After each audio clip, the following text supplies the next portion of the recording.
Afin d'assurer une durée de vie optimum de votre appareil et un bon fonctionnement, il peut être nécessaire de venir remplacer la cartouche anti-calcaire.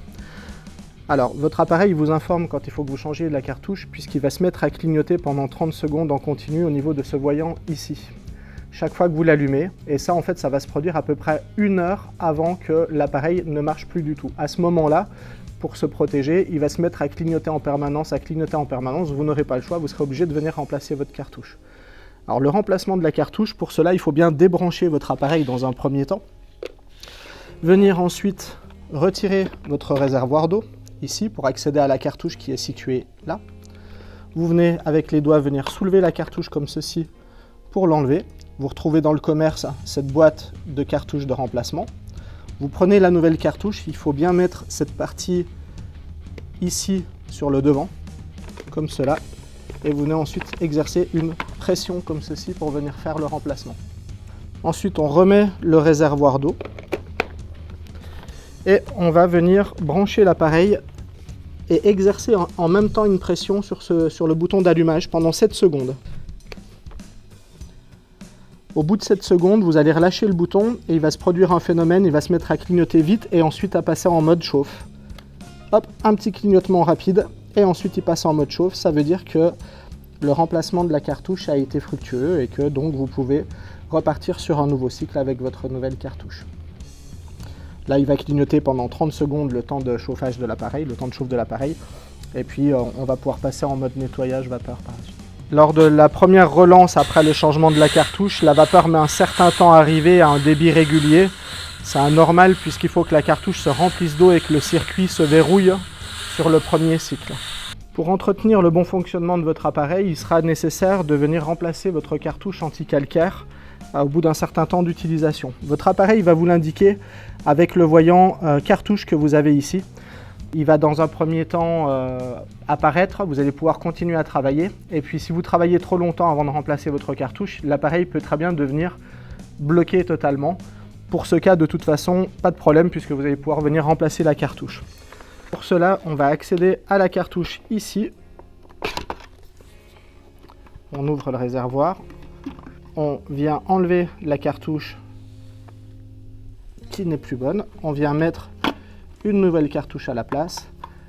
Et on referme le réservoir qu'on vient repositionner. Donc pour la manipulation, il faudra brancher l'appareil. Important d'abord, il faut que votre appareil soit en marche. Ensuite, il faudra garder le bouton Reset appuyé et ensuite brancher votre appareil. Au bout de quelques secondes, le voyant ici va se mettre à clignoter. Là, vous voyez, il clignote 4 fois. Si je rappuie dessus, il va se mettre à clignoter 1 fois. Si je rappuie dessus, il va se mettre à clignoter 2 fois. Si je rappuie dessus, 3 fois et ensuite 4 fois. En fait, c'est le niveau de dureté de votre eau. Plus votre eau est calcaire, plus il faudra un niveau haut de réglage. Donc là, chez nous, c'est très calcaire, donc je vais verrouiller le mode 4 en gardant appuyé. Le voyant s'allume, mon réglage est effectué. Je peux reprendre mon nettoyage. Pour assurer la bonne durée de vie de votre appareil, un entretien anti-calcaire peut être nécessaire. Pour cet appareil, c'est un système de filtration par cartouche, il sera nécessaire de venir remplacer la cartouche.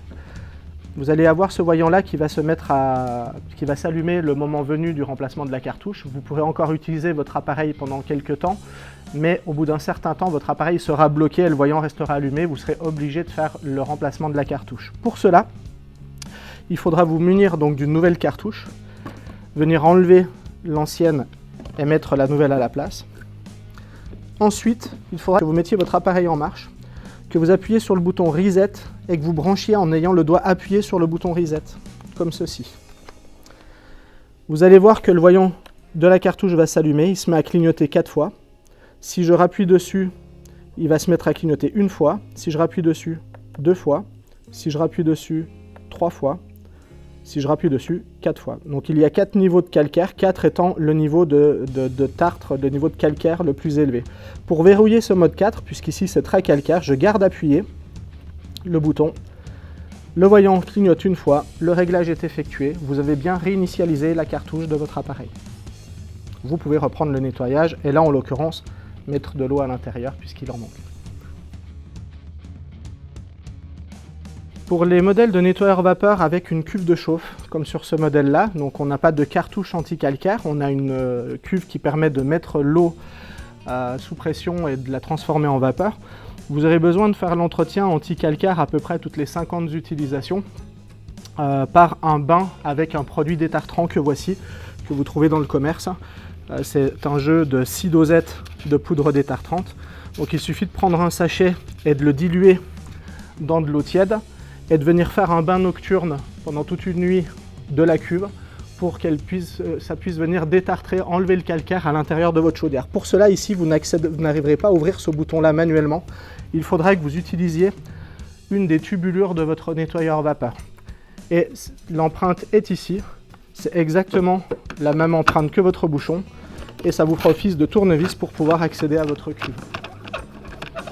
Une fois que vous avez enlevé votre bouchon, vous mettez la poudre diluée dans de l'eau tiède à l'intérieur du réservoir et vous laissez agir toute une nuit. Il ne faut surtout pas brancher l'appareil, c'est vraiment un bain nocturne classique. Ensuite, le lendemain matin, vous videz votre cuve et vous la rincez jusqu'à ce qu'il n'y ait plus de dépôts qui sortent. Une fois que c'est fait, vous êtes reparti pour une 50aine d'utilisations environ.